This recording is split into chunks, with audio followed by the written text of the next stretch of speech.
Hey guys, good evening. কি খবৰ আপোনালোকৰ? আশা কৰোঁ আপোনালোক সকলো ভালে আছে। আমাৰো ভাল। এতিয়া 7:30 হ'ব আৰু এইফালে মই মাছখিনি ধুই কাটি ল'লোঁ। কাটি নিমখ হালধি সানি এইখিনি দেখিছে তেল গৰম কৰি আছোঁ। ইয়াত এতিয়া মাছখিনি প্ৰথমে ফ্ৰাই কৰি লওঁ। এটা আপোনালোকৰ আগত ৰেচিপি ভিডিঅ' শ্বেয়াৰ কৰিছোঁ। আশা কৰোঁ আপোনালোকে ভিডিঅ'টো মৰম দিব। এইফালে দেখিছেনে, এইটো এচাইডে মাছখিনি ফ্ৰাই কৰি হৈ গৈছে আৰু ইয়াৰ লুটিয়াই দিলোঁ আৰু অলপ মাছ আছে। আৰু এইফালে দেখিছেনে, বিলাহী 5টা লৈছোঁ, পিঁয়াজ, জলকীয়া, আদা, নহৰু আৰু এটা আলু কাটি লৈছোঁ। দীঘলকৈ এইখিনিও ফ্ৰাই কৰি ল'ম। আৰু এইফালে এইখিনি মাছ ফ্ৰাই কৰি হৈ গ'ল। বাকী থকাখিনিও মই ফ্ৰাই কৰি ল'ম। এইফালে আকৌ বিলাহী মাৰিব লৈছোঁ পেষ্ট বনাবলৈ। এইফালে আদা নহৰু দি দিছোঁ, এইখিনি পেষ্ট বনাই ল'ম। ইফালে দেখিছে লং দালচেনি অকণো লৈ লৈছোঁ। এইটো অলপ ফিছ কাৰী মছলা দিম, তাতে লৈ লৈছোঁ। বাকী এইফালে দেখিছেনে, এয়া পেষ্ট বনাই ল'লোঁ বিলাহী আদা নহৰু আৰু মাছখিনি গোটেইখিনি ফ্ৰাই কৰা হৈ গ'ল। মই এতিয়া আলুখিনিও ফ্ৰাই কৰি ল'ম। আলু এটাই দিছোঁ, বেছি দিয়া নাই। এইফালে এতিয়া আলুখিনি দি দিছোঁ, এইখিনিও ধুনীয়াকৈ ফ্ৰাই কৰি লওঁ। আপোনালোক সকলোৱে ভিডিঅ'টো সম্পূৰ্ণকৈ চাব।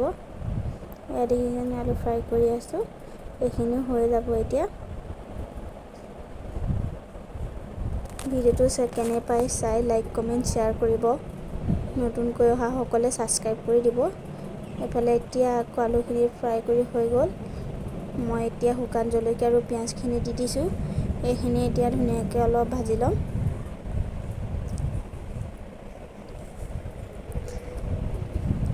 এনেকৈ ভাজি আছিলোঁ, তাতে আকৌ লং দালচেনিখনো এতিয়াই দি দিছোঁ। দি লৈ এইখিনিৰ লগতে ভাজি ল'ম।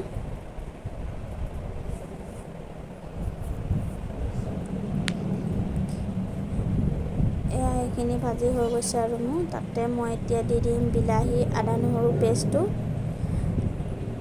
এইফালে দি দিছোঁ মই পেষ্টখিনিও।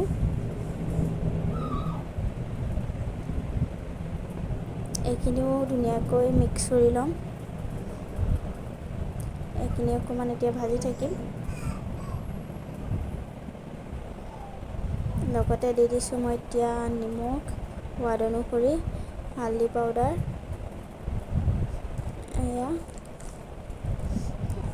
এইখিনি লগতে অকণমান দিছোঁ কাশ্মীৰী লাল কালাৰটোৰ কাৰণে, আৰু অকণমান দি দিম এইটো ফিছ কাৰী মছলাটো, তাৰো অকণমান দিম। এইখিনি দি ধুনীয়াকৈ অলপ ভাজি ল'ম। অলপ ভাজি লৈছোঁ।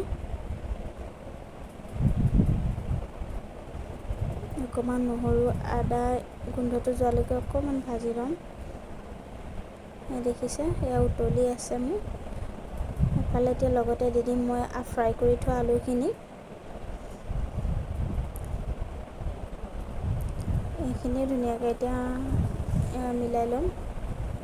দেখিছে,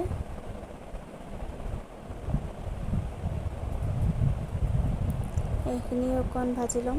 তাৰপাছত মই পানী গৰমাই থৈছোঁ, পানীখিনি দি দিম। গৰমাই দিছোঁ, এইখিনি পানী দি দিছোঁ। এইটো বিলাহী আৰু মাছৰ জোল বনাম, সেইটো কাৰণে। দেখিছে, মই পানী দি দিছিলোঁ, অকণমান দেৰি ঢাকি ৰাখিছিলোঁ। এতিয়া উতলি গৈছে। মই এতিয়া মাছখিনিও দি দিম। বেছি টাইম নালাগে।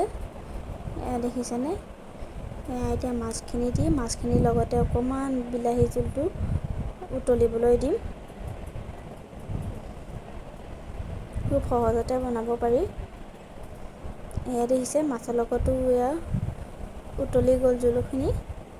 আৰু একেবাৰে আপোনালোকক মই ভাত বাঢ়ি দেখাই দিম। এইফালে চাওকচোন, ভাত বনালোঁ, ভাতো খাব হৈ গ'ল। এইখিনি মাছৰ জোল আৰু এনেকৈ